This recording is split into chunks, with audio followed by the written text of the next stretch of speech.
You are listening to the Mark Guzman Podcast Experience.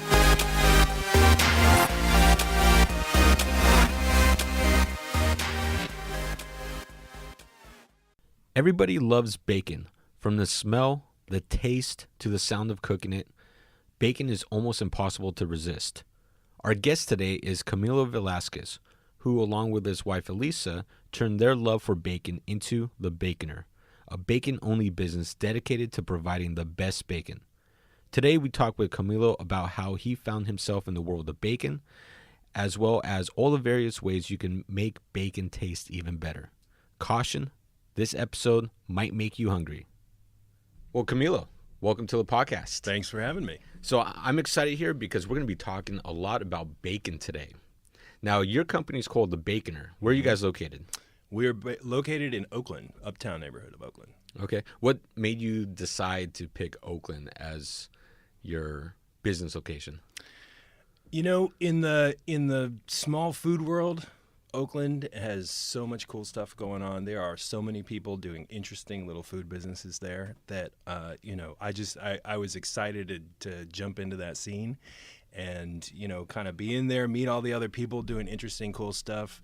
It's been a great place to get our business going. Awesome. So bacon is probably the most sold product in America, correct? Every single year. Do you know how many tons of pounds of bacon? Many, many, many, many tons of pounds. I don't know how many in America, but yeah, I mean, you don't have to convince people to like it. Yeah, and it's not always the normal bacon strips that you buy in packages. Right. I mean, there's so many bacon products that are made. It's ridiculous. Yeah, it's true. And I mean, even us, we when we got going, we wanted to kind of go beyond just the straight up strip format. So, we do strips because people love their strips. We also do the bacon lardons because they're fantastic to cook with. They're it's a traditional French charcuterie cut, little baton-shaped pieces of bacon that are ready to fry up, put in pretty much any dish that you can imagine.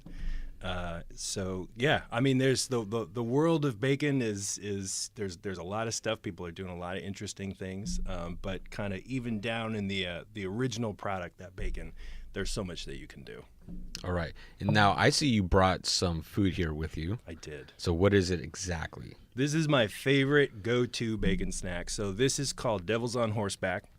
It's basically medjool dates that are stuffed with Stilton and wrapped in a bacon strip.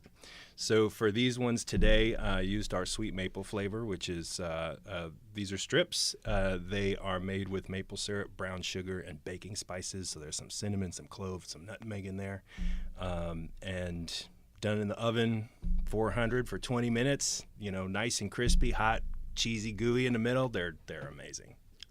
They look amazing and delicious. So I'm like just waiting to just jump right into it. Now, we're also going to be taste testing a Campfire Stout from Highwater Brewing Company. So we actually just took a quick sip before we started recording live. How do you like the beer? It's delicious. It's delicious. It's like just like they say, it's like sitting around a campfire having s'mores with that chocolate, the marshmallow in there. Delicious. This is actually going to go pretty well with the bacon too. Mm-hmm. It will. Yeah, it's. I love the beers and even the wines that taste or that remind you of being around a campfire. Have you ever tried the? It's made by I think Michael David Winery, and it's Freak Show, and it's got a very smoky flavor to it. Yeah. But as soon as you taste it, in your mind you're like, oh, I must be sitting around a campfire. Yep, I have tried that. I do like it, and it's that smoky flavor and stuff. It just kind of transports you to that primal setting of exactly sitting around a campfire out in the woods. Yeah. Okay, well, why don't we just jump right into it and let's give it a try here. Yeah. Sam, you're going to want a piece of this.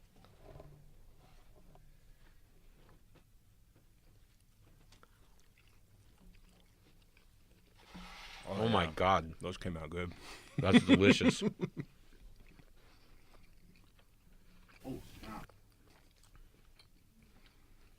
Now, you're not a restaurant, are you?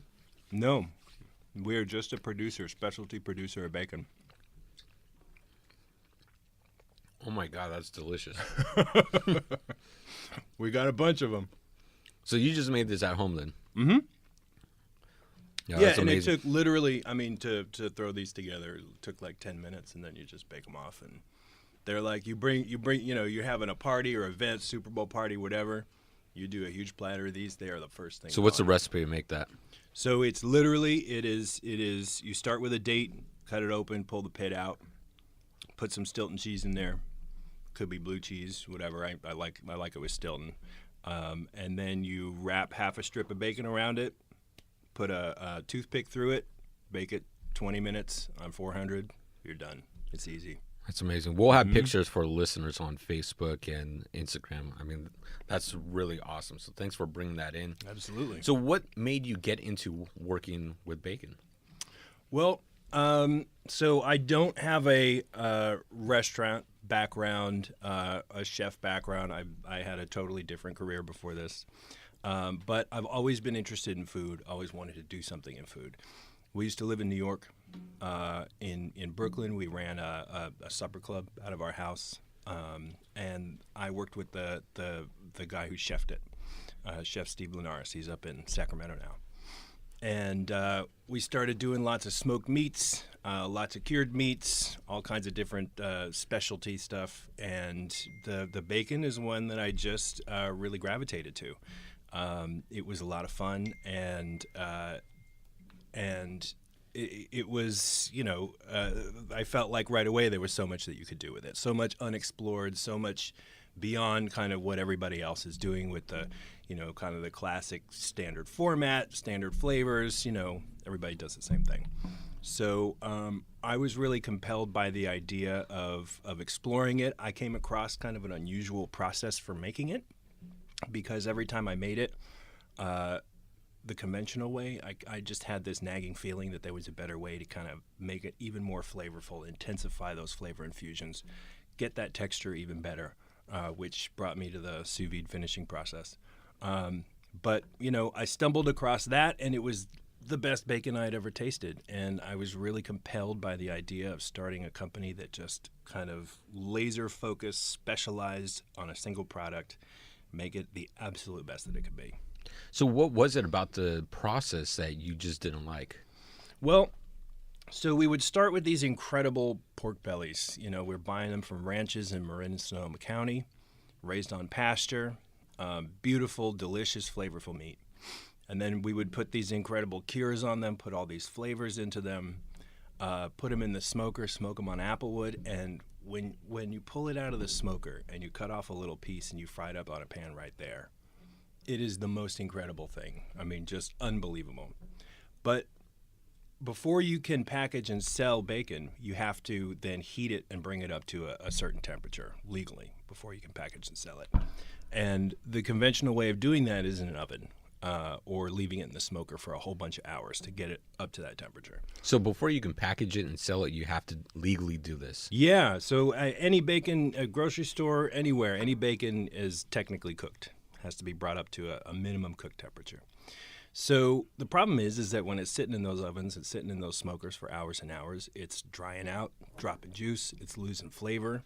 And I would taste it after I'd done that, and it just was not as good, and it drove me absolutely crazy. And I was searching and searching for a better way. And a family member had given me a sous vide circulator, one of these home sous vide circulators that are getting more and more popular. I'd never used it, but I kind of thought about it, and it was like, okay, so, I could take this, seal it up, cook it in a water bath, low temperature, long time, cooking in its own juices. There's nowhere for that flavor to go. It's going to stay in there, and it's going to keep that beautiful texture that natural meat has in it. And it worked, and I mean, the flavor was explosive when I first tried it. It blew my mind. And I said, this is the way. And, rest is history, kind of ran with it from there. So you mentioned you get the pigs from Marin and Sonoma. Mm-hmm. So what's the process like? I mean, what do you look for with a farm that has pigs, how they're raised, and what are you looking for? So I'm looking for a ranch with responsible practices. So I'm looking for somebody who's raising their pigs on pasture, Not cooped up in little pens, not, not factory farms, none of that stuff. I want it raised out on pasture, foraging, acting like a pig acts, right? Fed non-meat diet, totally vegetarian diet, no antibiotics. And then I'm looking at breeds. What breeds are they working with? From breed to breed, it's apples and oranges. Some are, mostly fat when you're looking at the pork belly cut. Others are very meaty. I tend to like the meatier stuff. And so, I'm looking for bellies that are really well marbled, good balance of fat to meat, very thick, and that will take the flavors really well. Okay, I didn't know there were multiple breeds of pigs. Oh yeah, there's lots and lots of them, and there's sort of the heritage breeds, which are the breeds that have been around for a long time, pre-industrial farming, which there's kind of more and more of an effort to keep those around, and those are prized for different reasons from breed to breed, whether it's flavor or texture or different characteristics like that. And then there's the more industrialized breeds that have been crossbred over the years and are kind of, that's what you're going to find more on your typical, generic grocery store brand bacon that don't have as much personality, don't necessarily have as much flavor. They're bred more for efficiency. And large scale, right? And large scale, exactly. So I'm looking for that flavor, that personality, that, that wonderful texture that they can have. So what's the difference between a pork belly that is super fatty and a pork belly that's more meaty? I mean, what's the taste difference like? Well, part of it is appearance. I mean, when somebody looks at a pack of bacon, or if you're looking through the shelf or whatever, you're kind of looking for the one with the most meat on it, right? Because you want to, that's what people visually gravitate to. But there's also going to be differences in the texture. If it's all fat, it's going to kind of be a little chewier, gristlier, greasier. Kind of, and it's also going to shrink a lot more in the pan when you cook it. So, you might start with a nice big strip that by the time you're done with it, it's 60% the size. Yeah. Versus one that's got a nice amount of meat in there. You've got that, beautiful rosy pink color. You're going to get that chew when you're eating it, and it's going to stay nice and big and crisp up in a really nice way. Yeah, and right now we're doing beer tasting plus eating this amazing bacon. But one thing that I think most people need to try is bacon tasting with wine tasting. Yeah. That's really amazing.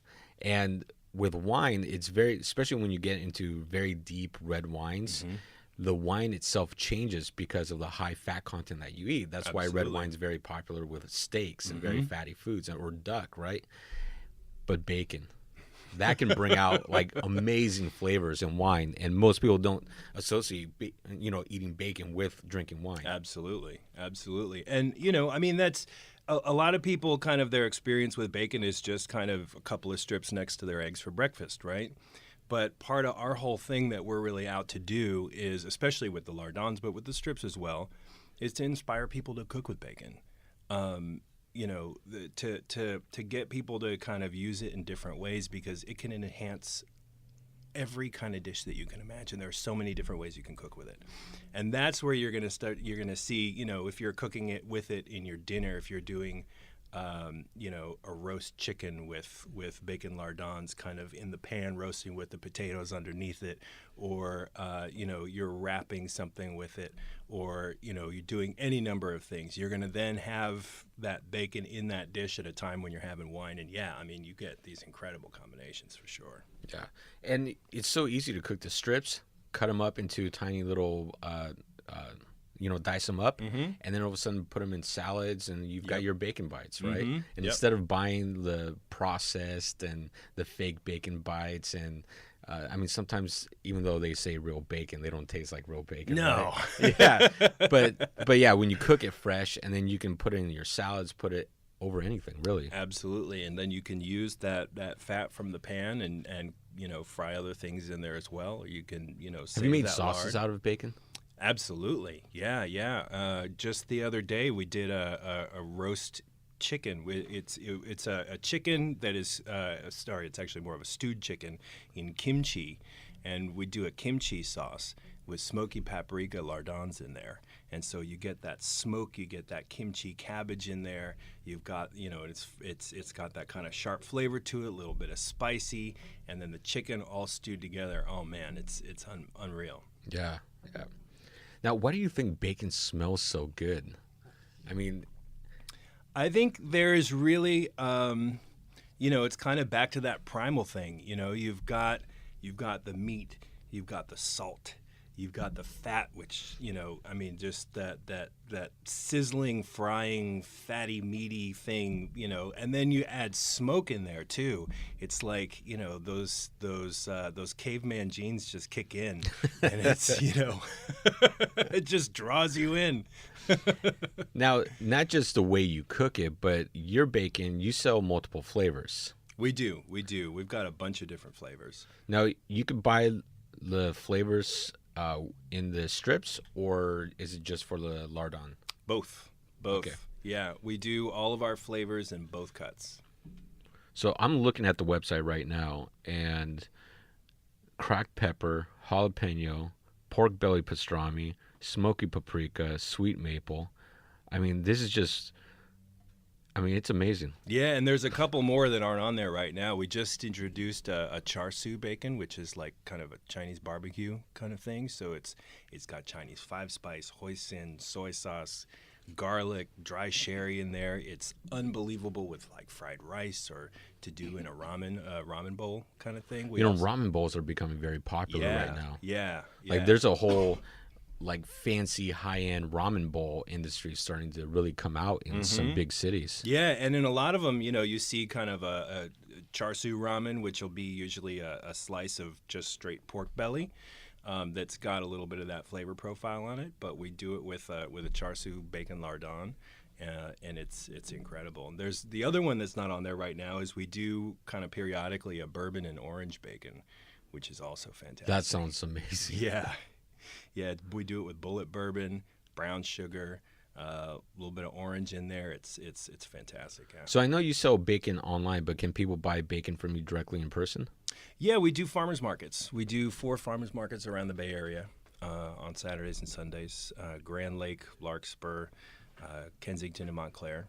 And we're expanding into new markets this year, and we're also getting ready to start selling to some grocery stores. Oh, amazing! Yeah, we've been working on this for a while, but kind of redoing our packaging and putting together a whole thing to introduce it. How long have you guys been in business?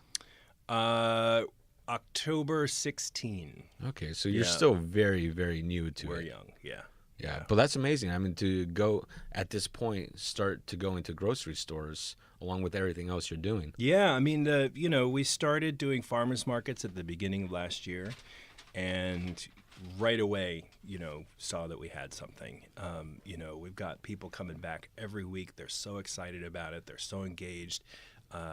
We started the Bacon of the Month Club just before the holidays last year, and people were again super excited about it. We can't get enough. We have your bacon every single weekend.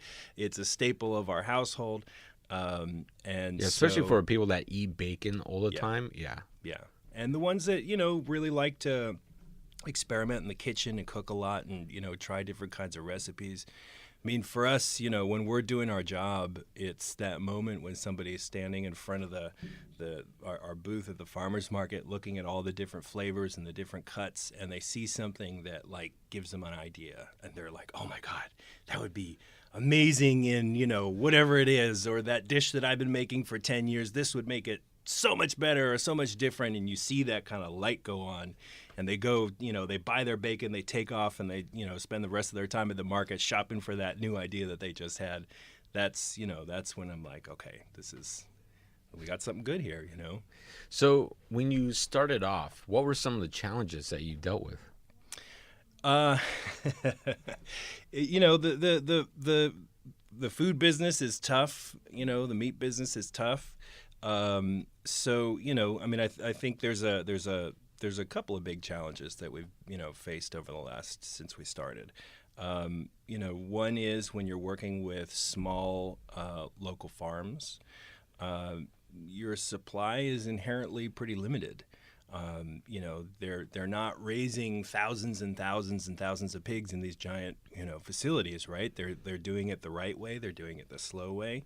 And they're generally means they're doing it smaller. And when a farmer has to slaughter a pig, I'm only buying one part of it, one cut, just the pork belly, but they've got to find customers for that entire animal. So it's not like I can call them up and say, I'll have 1,000 pork bellies this week, right? So supply chain is challenging, and we work with a lot of different ranches in the area, and we're also starting to work with a group based in Brooklyn, actually, called Heritage Foods, which works with pig producers in the Midwest and the South, in pork country, where they don't necessarily have enough of a local outlet, but there's ranchers there that want to do it the right way. Not everybody wants to do the big factory farm format. So these guys are helping move those pork bellies or the different cuts to markets where there's more of a demand for it, and to support those producers in those areas that want to do things the right way, the old way, using heritage breeds and pasture raising practices. I would imagine that's also a big problem you're going to experience as you keep growing the company. Eventually you hit a point, if you're already going through supply issues now, to even double your business would be extremely tough, right? Yeah, there's the good news is that there's more of a demand for this, and every year demand is growing for these kinds of responsibly raised farming practices. Especially after a few of those documentaries that you can watch on what is it? Yes. What the Health? Yeah. Even though some of the stuff there was exaggerated, but you can't really exaggerate when they're filming some of these plants. Mm-hmm. And just the horrible conditions. It's awful what happens in these places, and so we really want to support farmers that want to get away from that. And with that demand growing, there's more and more people who are making that decision to kind of go back and do things the right way. So, and there's groups like Heritage Foods that want to help them do that. So by working, partnering with companies like that, we can find it. There's a lot of farms out there. So that's kind of how we're going after that.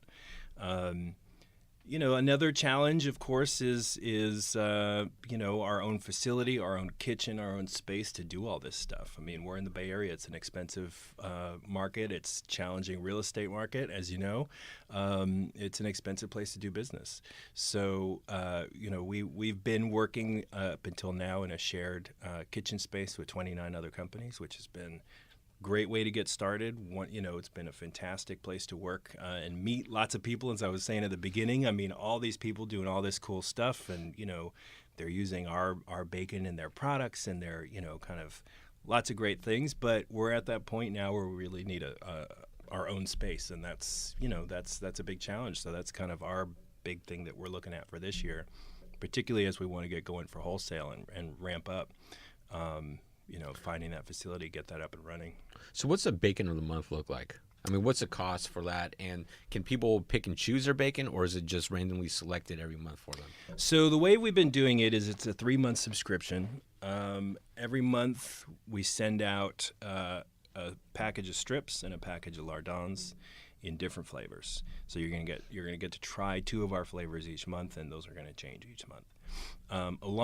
With that, you get recipes that we've tested with a simple breakdown of what to do with it, exactly how to prepare it, an image of what it should look like, and then we throw in a couple of cool little extra things too.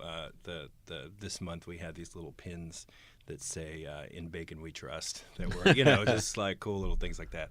It's $120, and it arrives at your doorstep every month. Bacon at your doorstep. What could be better than that? Yeah. We're going to expand it in the next month or so to have a little more flexibility, so that people could just choose what they want. If you want to just not have to think about it, but that you want this particular thing in your kitchen to show up, then you'll be able to do that. And how much bacon do you get? So each package is a 12-ounce package. Yeah, so you're getting 24 ounces. Yeah, 24 ounces a month. Okay. Yeah, that's a pretty good amount of bacon too. Yeah. Especially if you, I mean, I think a lot of people will really enjoy their bacon on the weekends. Yeah. On the side of eggs and, the traditional American breakfast, Yeah. right? Absolutely. And, for those people that are really getting creative with it, that 24 ounces of bacon disappears pretty quickly. Yeah. So, we're hearing from some people, God, I want 4-packs, 6-packs, whatever, because we're doing all kinds of stuff. We have a lot of dinner parties. We entertain a lot, whatever. They want, they're going through it fast. So what's one of your favorite recipes to cook? Well, actually, you know what? Let me get a little selfish here because jalapeno. I love jalapeno flavor, everything, right? So jalapeno bacon. What's your favorite recipe to cook with that? We just did one last week, actually. That was awesome. We did a fried rice, which normally I would probably do with the char siu bacon, but last week we tried it with the jalapeno lardons, and we had fried rice with onions and peas, and we put some shrimp in there. We put some broccolini in there, and it was fantastic because it brought that heat, it brought that chew, of the thick lardon in there, that thick bacon bite, with the kind of crisped up rice. It was incredible. So I think that's going to be probably my go-to for the jalapeno lardons. Although with those, I mean, I've done like a little jalapeno lardon street taco kind of deal. That sounds very interesting and delicious. Yep. And then the same day that we did the fried rice, we also made the Bloody Marys with the jalapeno lardons stacked up on a skewer as part of the garnish coming out of the glass. That was awesome. So yeah, there's a lot of fun stuff you can do with it. But probably my go-to would be the fried rice. And you can always take the bacon grease left over and cook with that too. Absolutely. The jalapeno bacon grease is amazing for if you want to make like homemade croutons. So fry the croutons in there, get that jalapeno, a little bit of spicy in there, and crisp them up in the lard. So the jalapeno, does it taste like jalapeno, or is there actual spice kick to it? Both. So it's not like a hair on fire, maximum heat kind of thing, which a lot of products that have a jalapeno flavor are just kind of trying to blast you with a whole bunch of spicy. We definitely have that in there, but really more what we're after on that is the actual flavor of the pepper, that especially roast jalapeno flavor. So when we're making the jalapeno bacon, we're putting fresh jalapeno puree in when we cure the belly. We're putting it in again when we do the sous vide finish, so it's getting literally cooked in there with jalapeno. And then at the end, right before we package, we put it in a third time. So when you see that package of lardons, you see that bright jalapeno color coming out too. It's wonderful. So you even make it visually appealing. Absolutely, yeah. No, that bright green in there with the rosy pink of the bacon, it looks awesome. So when you ship out bacon, like how do you keep it from being spoiled? Like what's the packaging process? So when we ship them out, we ship them frozen because they're going to be in transit for a couple of days. So we want to start them as cold as possible. And bacon is one of those foods that is just completely forgiving for freezing and refreezing. You can, it doesn't affect it at all. So we pack them up frozen along with freezer, those freezer gel packs that help keep it cold for longer. And we're then wrapping it in insulated foil with some butcher paper on the outside, tied up with string, some instructions of how you're going to cook it, and there'll usually be a baconer sticker in there too. We ship it 2-day. And yeah, we keep it pretty simple. Although, bacon, I mean, it's cured, it's been smoked, and it's been cooked. So it's not like shipping a raw piece of meat. It's not going to spoil on you super fast. I mean, when we were figuring out how to pack up and ship our bacon, we did a test where we ordered some from some other places just to see what they do. And Benton's, you may have heard of, which is like it's in the South. It's like the granddaddy of American bacon makers. I was really curious to see what they do because they ship bacon all over the place, and it literally came in a cardboard box with some bacon packs thrown in there. Nothing cold, nothing, Just nothing at all. Just bacon room in a temperature. box. You can smell the smoke from the outside of the box, and that was it. So.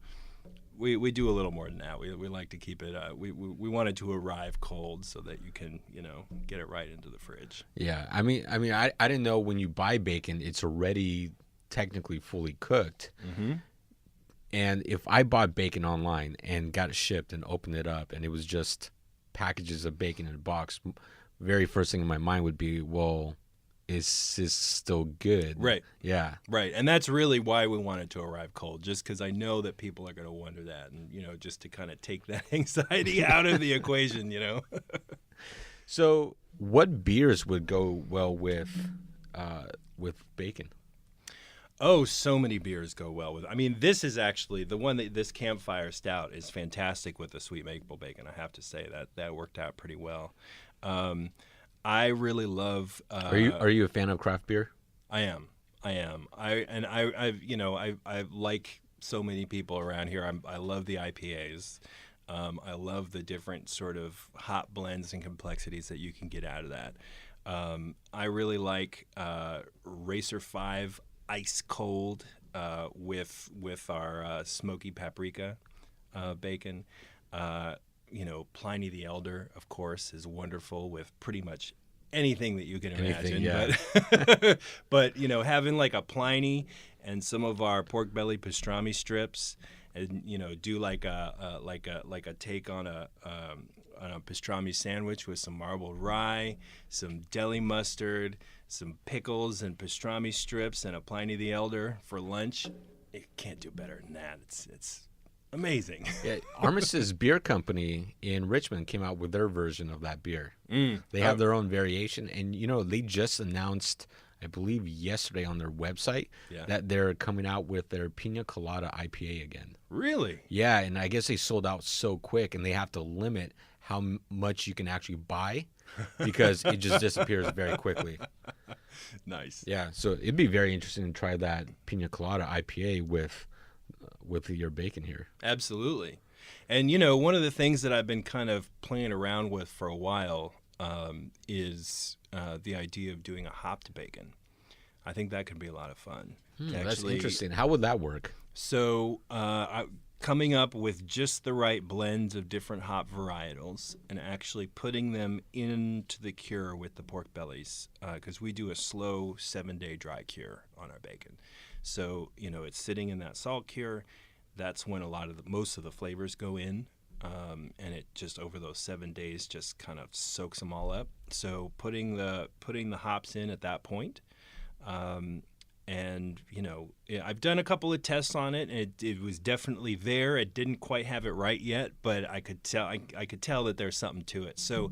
I'm not an expert on hops and all the different varietals and characteristics and all that stuff that's out there, but I would love to work with a beer maker, partner with one of the local breweries and do sort of a signature hop blend. Hopped bacon would be so much fun. Yeah, that would be awesome. So how do you come up with these flavors, and what's the testing process like? I mean, I take inspiration from all kinds of stuff. A lot of it is just other stuff that I like to eat. The Bacchetta flavor that we do, which is a bacon pancetta hybrid. I'm borrowing kind of those classic pancetta flavors that you would do if you're making that kind of product. So it's got juniper, garlic, bay, thyme, nutmeg, salt, pepper in there. Pastrami, the same thing. I love pastrami. So you spend a lot of free time in testing and eating. Absolutely. It's the best part of the job. And, any new flavor that we do, we're going to have to make it 3, 4, 5 times before we really have it right. Get everything, all the flavors balanced, the ingredients balanced, how much smoke to put on it, what's just the perfect amount of time in the sous vide to hit it the right texture, all that stuff. So, and I said to myself at the beginning when I started this, I'm never going to sell anything that is anything short of amazing. It's got to be perfect for us. And there's times where I've got an idea and I'm trying something new and it's like pretty close to there and I'm super excited about it and I just want to say, let's just do it. Come on. But I have to, nope, it's got to be perfect before it goes out. Yeah. You should do like a campaign where you get like local rappers or local musicians like just eating your bacon. Yeah. Just freestyling on it. That'd be awesome. Yeah, that'd be pretty neat to see. So local businesses supporting local businesses. Yeah. That's something you're big on, right? Absolutely. Absolutely. I mean, running a small business is tough. It's hard, It is. And small businesses supporting each other is huge. And there's, when those collaborations happen or, even, just the supporting each other and extending your networks through, like-minded businesses is fantastic. But then also just the collaborations, the partnerships, the things that can come out of that. Small business owners are resourceful. Yeah. They're innovative. You have to just to stay alive. You can't survive, right? And so, when you go out to your network or your small business community and see what other people are doing and kind of, cross-pollinate and do these, collaboration products. I mean, even just within the kitchen, I've worked with bakers. I've worked with this fantastic company that makes these Taiwanese-style pot stickers that she's starting to use bacon in there and getting that smoke in that Taiwanese pot stickers. Just new amazing things coming out of it and, cross-promoting each other. It's great. It's everything. So what are some of the things as a small business you're doing to advertise? Like, how are you trying to grow your business on that end? So our first thing that we wanted to do was go out to farmers markets. That was kind of step one, was to establish an audience, a customer base of people that we could talk to in person. And not just restaurants, but the public. Right, themselves. actual people, end consumers. So that we could get that feedback from them, hear what they're doing, learn about how our product is being used out in the world, and what they like, what they don't like. So, now we've been doing that for over a year. We've gotten a lot of great information back, and we have a better idea of who our audience is, who our customers are. So, now it's time for us to take the next step and actually go into trying to build up our online sales, start doing some advertising on Facebook, on Instagram, Google AdWords. And, that stuff is to the novice is a labyrinth. Trying to figure that stuff out. But, we've been putting some focus on it and learning everything we can. And, we're getting ready to start an online campaign with some different things and, bring people into the website. And have you sold like some bacon to like restaurants where they use your bacon as their staple of? We haven't done restaurants yet. There's for a variety of reasons. The biggest reason is just the way that the state licensing works. We're inspected by the state, which allows us to retail to end consumers, but not wholesale yet. So part of this whole thing that we're trying to do, where we're going to be going out to grocery, we're also going to be going out to restaurants. But to do that, we have to be under USDA inspection, which is a whole nother thing. So that's, we're getting ourselves set up for that this year so that we can really go after that push. But yeah, restaurants is going to be a big one. It'll be great. I think we've got a lot to offer restaurants who, are I don't want to say, a lot of times you go to a restaurant, you're really excited about the idea of bacon. It's going to be so delicious, and then It's very basic. It's basic, or it just kind of tastes salty and chewy, and it could be so much better. And I think we really have something to offer them. Yeah, yeah, and there's especially for the restaurants that have creative chefs, there's a lot that they can actually do with it. Yep, absolutely. So much that they could do with it. Do you have any plans in the future of opening up a restaurant yourself? I don't know about a whole full-on Like restaurant. call it the Bacon Center. Or the Bacon Bar. Yeah. I like the idea of one day opening something that's sort of part of a food hall or something, like not necessarily a freestanding restaurant, but part of a food hall or a food court, that kind of thing, with some things like like the Devil's on Horseback here, like a menu of delicious little bites of things that are centered around bacon and whether it's strips or lardons and kind of all the fantastic things that you could do with it. That I definitely think about doing someday. Now, the lardons are thicker cuts of bacon, right? They are. So the lardon, it's a traditional French charcuterie cut. They're basically, and they're cut from the same slab.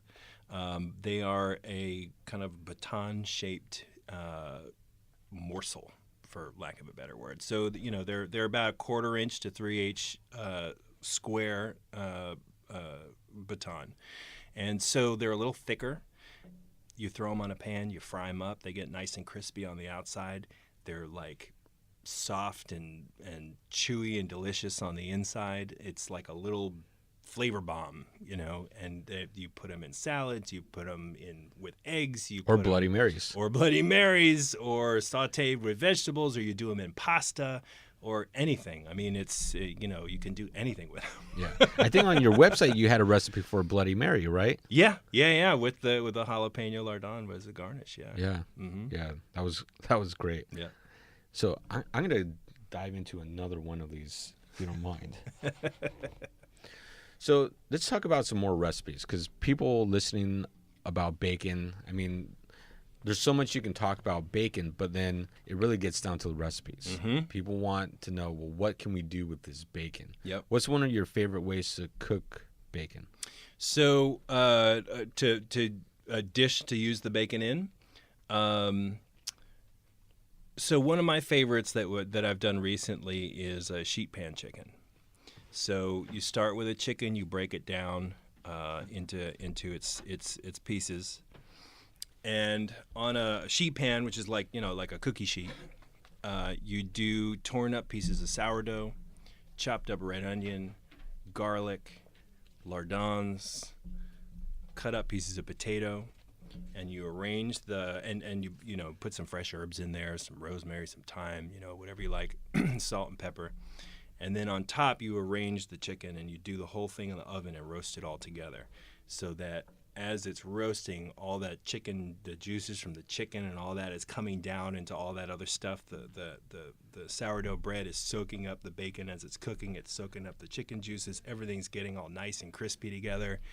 That is just an awesome dinner. I mean, that's an awesome main course. Do you have these recipes on your website? Yeah, they're all on the website. I need to make that tonight. Yeah, that one's on there. The lardons are also fantastic for pasta, like the bacchetta, the one that's the bacon pancetta flavored. Doing like a pasta carbonara with that is excellent. And it's I think with the lardons, it's sort of, you get that pancetta flavor, but it's also, because it's not dried like pancetta is. It's more, it's like even more indulgent and luxurious, because you get that bacon fat in there, you get the chew, and it's divine. Yeah. I'm looking here, oysters Rockefeller with bacon. Oh yeah, that's definitely another favorite. This would be a great party favorite too. Totally, and those ones I did with Sweetwater's from Hog Island oysters, but you could do it on any oyster. You just make up a little sauce that's got butter and Parmesan, Asiago, salt, and a little bit of spinach. And you mix that together. You put a dollop on top of an oyster, throw it on the grill or under the broiler, and just let them cook till it's like hot and bubbly. And sprinkle some bacon on top, give it a little finishing blast of heat, and I mean, it's yeah. Now you mentioned you mentioned earlier sous vide, and how that's how you raise the temperature of the meat before you get it prepped, packaged, and then sold. Have you used that same process in cooking the bacon afterwards. I haven't, and I've seen it out there. I've seen a lot of people talking about it. I don't totally understand why. I mean, I think it's just better to do it beforehand, because the thing with doing it after is you see these videos online. Somebody just takes a pack of vac sealed bacon, they throw it in the sous vide, they cook it that way. Which I can understand why it would sort of cook it slower, but it's already gone through that oven process while it's being made and lost a whole bunch of its flavor. So you're kind of your starting point with that is not as flavorful as it could be. So that's the whole reason why I do the sous vide before. But I will say that I have done other kinds of sous vide dishes with the bacon. So for example, one really cool thing that you can do is you get little 4-ounce glass ball jars, and you can do these egg custard cups. So you mix up eggs, some cream, some Gruyere, put a little salt and pepper in there, and some of the bacon lardons, and close them up, put them in a sous vide bath, and cook those. I think it was 195 degrees for 25 minutes. The recipe's on the website. I don't remember exactly the numbers, but you do that and you pop them in the fridge, and you kind of have these little egg custard bacon snacks that are just ready to go, and the texture is super soft, and you've got that sous vide bacon in there, and it really comes through. It gives it that nice smokiness too. They're delicious. Yeah, that's amazing. I'm looking at another recipe here, Thanksgiving inspired, full of bacon. I assume you bacon wrap your turkeys? Yes, we've bacon wrapped lots and lots of things. Actually, this past Thanksgiving we tried. This particular one wasn't wrapped in bacon, but we did sous vide the turkey, which was great because of our production process. We've got these big, huge water baths where most people sous videing at home have they're doing it in a stock pot, whatever. We're doing these big 25-gallon tubs with sous vide circulators on there. So we broke the turkey down. We sealed it up in bags with butter and thyme and sage and rosemary and garlic, and threw them in the sous vide for a few hours, pulled them out, seared them off on a pan right before we ate. It was the most delicious, flavorful turkey I've ever had. And it took maybe 30 minutes of prep, and then 10 minutes at the end just to sear everything, so it's crispy on the outside. I'm doing it every year from now on.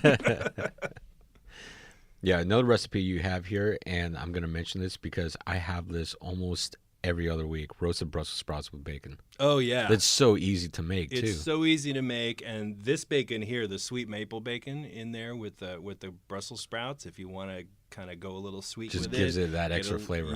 Yep, and do it with some nice onions in there, a little bit of garlic. Yeah, it's incredible. Okay, and the website is thebaconer.com.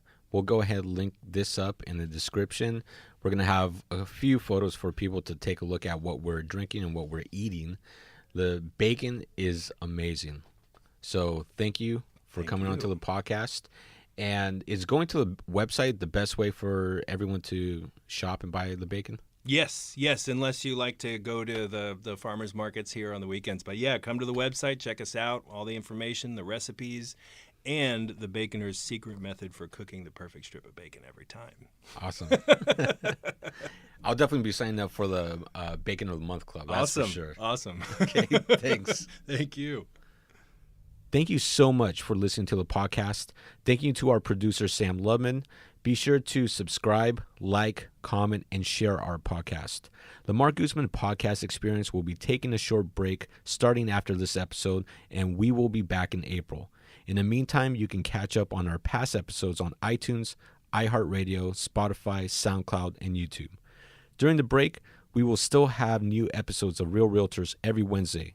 For more information on what I do as a property manager, visit my website at markguzman.com.